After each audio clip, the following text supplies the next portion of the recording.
안녕하세요. 축구 전문 기자 한준입니다. 손흥민 선수 기대를 저버리지 않았습니다. 노리치 시티와의 2021-2022 시즌 프리미어리그 38라운드 최종전이 지금 막 끝났는데요.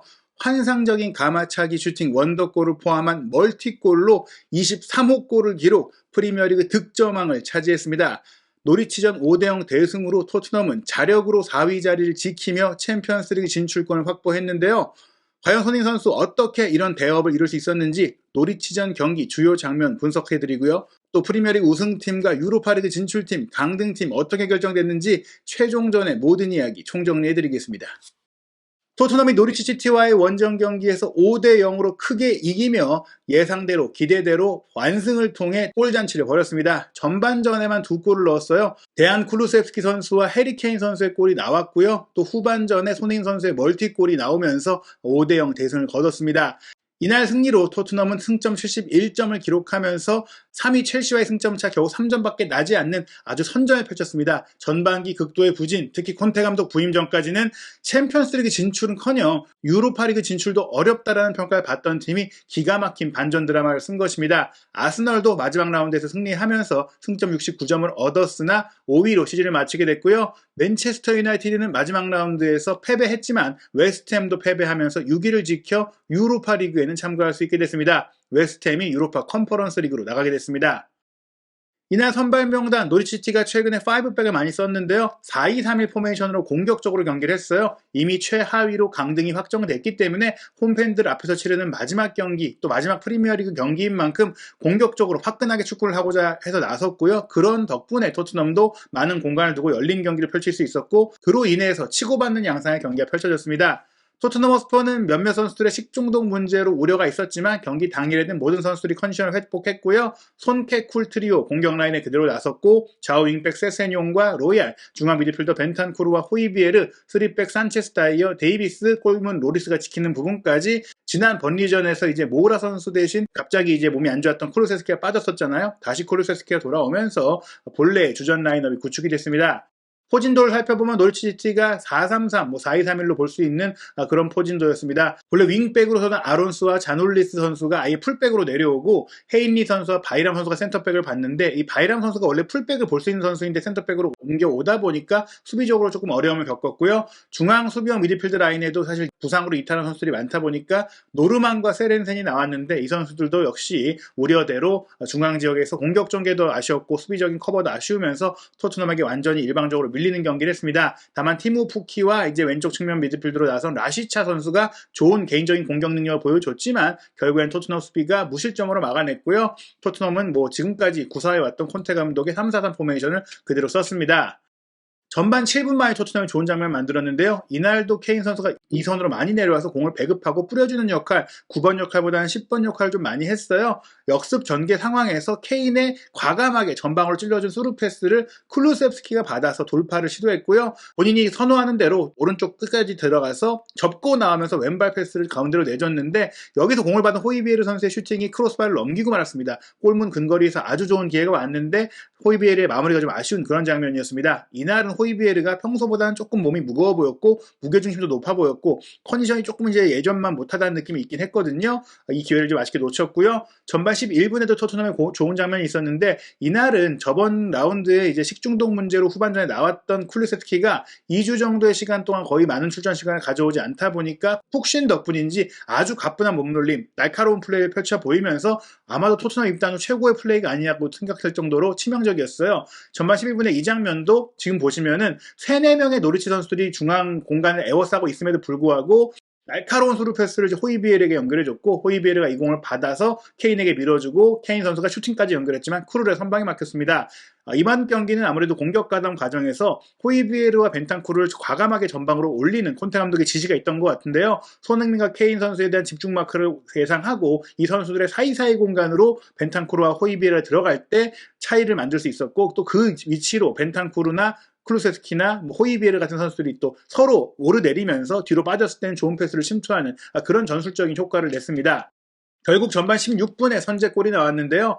호이비에르의 로빙 스루 패스가 뒤로 빠져나왔고 벤탄쿠르가 치고 올라갔어요. 바로 이런 장면입니다. 호이비에르가 올라갈 때는 벤탄쿠르가 뒤로 내려와 있고 벤탄쿠르가 올라갈 때는 호이비에르가 뒤로 내려오는 교차 플레이가 나오면서 지금 보시면 손흥민 선수와 케인 선수가 뒤로 빠졌을 때 수비를 끌고 내려왔고 그 순간 클루셉스키가 배우로 빠져들면서 이렇게 어떤 선수가 오르내리느냐에 따라서 상대 수비의 전열이 흔들리잖아요. 그런 전술적인 포인트가 있었어요. 호이비에르의 패스, 벤탄쿠르가 이제 순간적인 3자의 움직임을 통해서 빠져 들어갔기 때문에 완전히 프리 찬스가 됐고 골키퍼를 마주한 무인지경 상태에서 반대편으로 공을 내줬고요. 반대편에서 달려들어온 클루셉스키가 가볍게 툭 차 넣었습니다. 사실은 수비수도 따라오고 있었고 골키퍼도 조금 각도를 좁히기 위해서 위치를 잘 잡았기 때문에 결코 쉬운 마무리가 아니었었는데 클루셉스키 선수가 이 공을 잡고 때렸다라면 타이밍을 놓칠 수가 있었거든요. 하지만 이 공을 그대로 때렸고 또 반대편 역동작이 걸르도록 예상치 못한 방향으로 슈팅을 했기 때문에 선제골이 잘 나올 수가 있었습니다.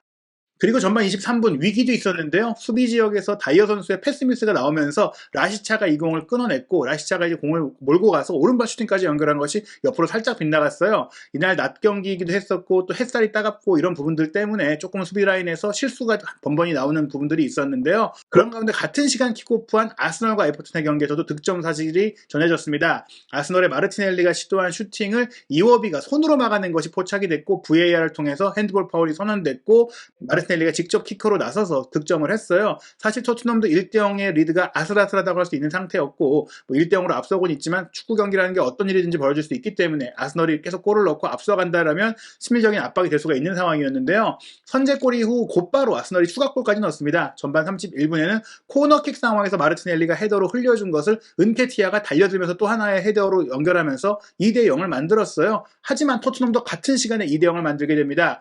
이번에는 강한 전방 압박을 통해서 팀쿠르 골키퍼의 패스 미스를 유도했고요. 이 패스 미스가 나왔을 때 벤탄쿠르의 플레이가 기가 막혔습니다. 선제골도 벤탄쿠르가 어시스트를 했는데 지금 장면도 벤탄쿠르가 크루의 패스 미스를 차단함과 동시에 잡고 연결한 게 아니라 잡으면서 바로 논스톱으로 크로스 패스를 연결했고 케인이 있는 위치를 파악을 했고 케인 선수는 이 공을 다이빙 헤더로 연결하면서 밀어 넣었습니다. 수비수가 이제 막기 위해서 골라인 앞에서 몸을 던져봤지만 통과시킬 정도로 날카로운 헤더 슈팅이었기 때문에 토트넘이 2대0을 만들었고 이 정도 시점이 됐다면 사실 노리치 시티가 따라오기 힘든 그런 상황이 될 수밖에 없겠죠. 전반 45분에도 클루셉스키가 내준 패스, 벤 데이비스가 어느새 공격에 가담해서 시도한 강력한 왼발 중거리 슈팅이 골문으로 날아갔는데 크루르 골키퍼가 선방을 했고요. 전반 추가 시간에는 세세뇽의 크로스 패스를 케인 선수가 헤더로 연결했지만 골키퍼 정면으로 이어지면서 무산이 됐습니다. 그런 가운데 전반 추가 시간에 이제 아스널이 한 골을 허용하게 됩니다. 에버튼의 이워비가 찔러 넣은 패스 칼버트 루인이 중앙으로 꺾어주고 교체로 들어왔던 판더베이크가 밀어 넣으면서 2대1이 됐어요. 사실 토트넘 입장에서는 아스널이 이긴다고 했을 때 노리치와 비기기만 해도 올라갈 수 있는데 만약에 아스날이 이길 경우에는 패배할 경우 탈락할 수 있는 그런 부분이 있다 보니까 조금이라도 마음이 편하려면 아스날이 에버튼을 상대로 좀 더 고전해주는 것이 좋을 수 있었거든요. 실시간 상황에서는 어찌됐거나 전반전 토트넘은 2대0으로 앞서고 아스널은 2대1로 앞선 채로 끝났습니다. 전반전 기록을 살펴보면 토트넘이 61%의 볼 점유율을 가져갔고 10개의 슈팅을 때렸는데 그중에 6개가 유효 슈팅이었어요. 반면 노리시티도 4번이나 슈팅을 하긴 했지만 유효 슈팅이 하나도 없었을 정도로 득점에 근접한 장면이 없었기 때문에 토트넘이 압도한 전반전이었다고 볼 수 있겠고요. 후반전도 양상은 같았고 오히려 후반전에는 더욱더 토트넘 쪽으로 기세가 쏠렸고요. 더구나 이제 2대0으로 앞섰기 때문에 후반전에는 아예 작정하고 토트넘 선수들이 손흥민 선수를 득점왕을 만들어주자라고 생각한 것처럼 공을 밀어줬습니다. 후반 10분이었는데요.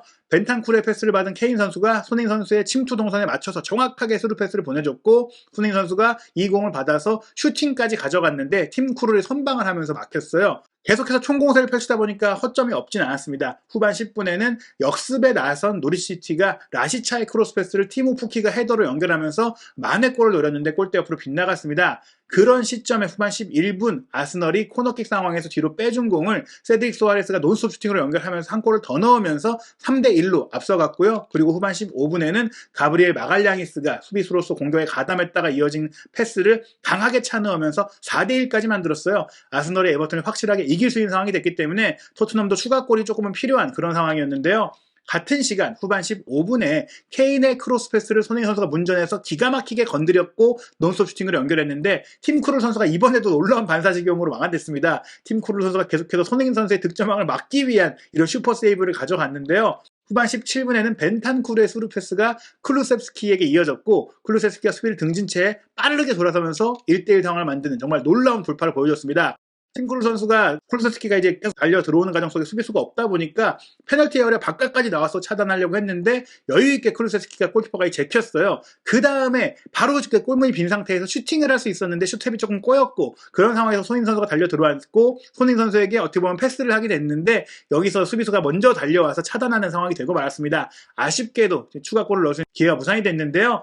이 아쉬운 기회를 클루셉스키는 본인의 슈팅으로 만회를 하게 됩니다. 후반 19분에는 케인의 스루 패스를 받아서 또 한 번 우측을 돌파했고 이번에는 패스할까 슈팅할까 고민하지 않고 바로 왼발 가마차기 슈팅을 연결해서 득점에 성공했습니다. 어떻게 보면 직전 장면에서는 손흥민 선수에게 패스를 줘서 득점을 만들어줘야지라는 생각이 있었던 것이 마무리 판단이 늦어졌던 결과가 되기도 했었는데요. 이렇게 과감하게 때려 넣어줄 필요가 있었어요. 토트넘 입장에서도 확실한 승리가 필요했고 가장 중요한 건 챔피언스리그 진출권을 확보하는 거잖아요. 이 슈팅으로 3대0이 되면서 부담감은 완전히 떨어졌고요. 콘테 감독은 후반 23분에 쿨루셉스키를 빼고 모우라를 투입해줬습니다. 사실은 쿨루셉스키가 힘도 좋고 돌파도 좋고 이날 컨디션도 너무 좋고 또 손흥민 선수에게 뭔가 만들어주려는 움직임을 가져갔기 때문에 조금은 우려가 되기도 했었는데 오히려 모우라가 들어가서 손흥민 선수에게 좋은 기회를 많이 만들어줬습니다. 후반 25분 모우라 선수가 하프라인 부근에서 손흥민 선수가 바로 침투하는 것을 그대로 보고 하프 발리 패스를 연결해줬고요. 이 패스를 받은 손흥민 선수가 골키퍼와 1대1 상황까지 맞이했는데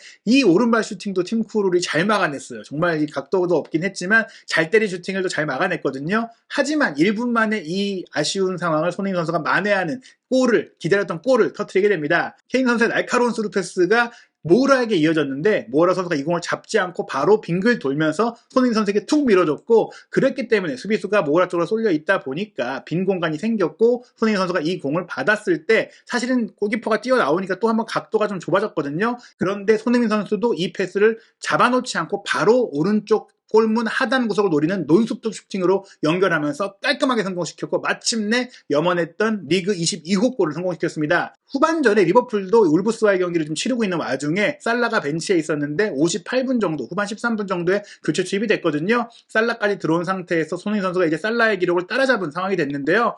콘테 감독은 후반 28분에 벤탄쿠르와 로얄을 빼고 윙크스와 베르바인을 투입하면서 손흥민 선수에게 득점왕을 할 수 있도록 확실하게 득점왕을 차지할 수 있도록 풀타임을 이제 보장을 했습니다. 그리고 후반 30분 손흥민 선수가 한 골을 더 넣게 됩니다.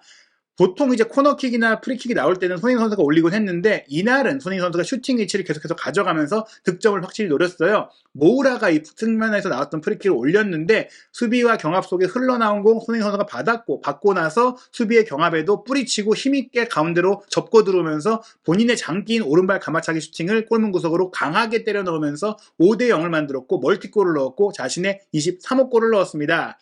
후반 37분에 아스널은 웨레골의 왼발 슈팅으로 5대1을 만들면서 확실하게 이길 수 있는 상황을 만들었지만 토트넘도 5대0이 됐기 때문에 이제 챔피언스리그 진출은 토트넘이 가져갔다라고 할 수 있는 상황이었는데요.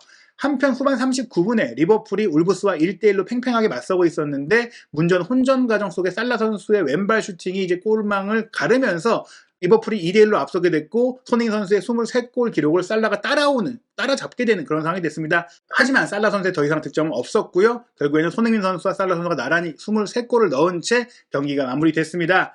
손흥민 선수와 살라 선수가 공동 득점왕을 차지하면서 프리미어리그 골든부트가 가져가게 됐고요. 득점 3위는 크리스티아노 호날두, 그리고 이날 득점을 기록한 해리 케인 선수가 17호 골을 넣으면서 득점 4위. 만에는 이날 득점을 했던 것이 이제 오프사이드로 취소가 됐거든요. 그러면서 16골로 득점 5위를 차지하며 득점 랭킹이 정해졌습니다. 그리고 프리미어리그 38라운드 결과는요. 리버풀이 울브스를 상대로 이제 3대1 역전승을 거뒀지만 맨체스터 시티가 에스턴 빌라에 3대2로 이기면서 맨시티가 우승을 차지했습니다. 사실 에스턴 빌라가 먼저 2대0으로 앞서갔기 때문에 리버풀이 역전 우승을 차지하는 거 아니냐라는 정말 드라마가 펼쳐질 수가 있었는데 맨시티가 후반전에만 3골을 몰아치면서 3대2로 뒤집었고 자력으로 우승을 차지했습니다. 유로파리그 진출권은 웨스트햄이 사실 브라이튼 상대로 선제골을 넣고 앞서갔고 또 맨유가 크리스탈 팰리스에 선제골을 내주는 상황이 되면서 웨스트햄이 나가느냐 했는데 브라이튼이 3골을 넣으면서 역전승을 거두며 웨스트햄은 결국에는 7위에 머무르게 됐고 맨유는 패배했음에도 불구하고 6위로 유로파리그에 참가할 수 있게 됐습니다. 그리고 강등권 경쟁도 너무나 치열했는데요. 리즈 유나이티드가 브렌트포드의 극적인 2대1 승리를 거두면서 뉴캐슬에 2대1로 패배한 번리를 제치고 잔류에 성공했습니다. 리즈가 후반 94분에 후반 94분에 결승골을 넣으면서 드라마가 펼쳐진 것인데요. 순위표 최종적으로 정리해드리면 맨유가 1위, 리버풀 2위, 첼시가 3위, 토트넘이 4위 차지했고요. 아스널 5위, 맨유 6위입니다. 그리고 강등권에서는 리즈가 승리하면서 승점 38점이 됐고 번리가 패배하면서 승점 35점에 멈추면서 번리가 18위로 강등, 번리, 와포드, 노리시티가 다음 시즌에는 프리미어리그에서 볼 수 없는 팀이 됐습니다. 토트넘의 2021-2022 시즌 일정이 모두 끝났습니다. 이제는 여름 프리시즌이 되어야 토트넘의 경기를 볼 수가 있는데요. 손흥민 선수는 한국으로 와서 브라질전을 시작으로 칠레전, 파라과이전, 그리고 아직 상대팀이 정해지지 않았는데 아마도 아프리카 팀이 될 수 있는 마지막 친선 경기까지 총 4경기를 치르고 그 이후에 짧은 휴가를 보내게 됩니다. 토트넘이 7월 초부터 프리시즌 훈련을 소집하게 됐어요. 8월 첫째 주에 리그가 개막하기 때문인데요. 올해는 11월 달에 카타르 월드컵이 열리기 때문에 다른 때보다 조금만 시즌이 일찍 시작하게 돼서 프리시즌도 일찍 당겨지게 됐습니다. 손흥민 선수가 아마도 처음 모습을 드러낼 수 있는 경기로 유력한 경기는 한국에서 열리는 경기가 될 것 같은데요. 7월 13일 수요일 저녁 서울 월드컵 경기장에서 토트넘과 팀 K리그의 경기가 열립니다. 토트넘이 손흥민 선수가 입단한 이후에는 처음으로 한국 투어 경기를 하게 되는데요. 물론 이 경기 전에 이미 토트넘이 영국에서 팀을 꾸리고 프리시즌 훈련을 하면서 연습 경기를 치르고 나서 올 것 같은데요. 상대한 토트넘의 프리시즌 경기 일정이 나오면 한준TV에서 빠르게 전해드리도록 하겠습니다. 2021-2022 시즌 손흥민 선수의 엄청난 활약으로 너무나 즐겁게 또 밤을 새면서 경기를 봤고 또 응원했고 다음 시즌은 손흥민 선수를 별들의 전쟁 챔피언스리그에서도 볼 수 있기 때문에 더욱더 많은 기대가 모이고 있습니다. 새로 개설된 한준TV 구독, 좋아요, 알림 설정 해주시고 프리시즌과 다음 시즌 소식까지도 빠르게 받아보시길 바랍니다. 감사합니다.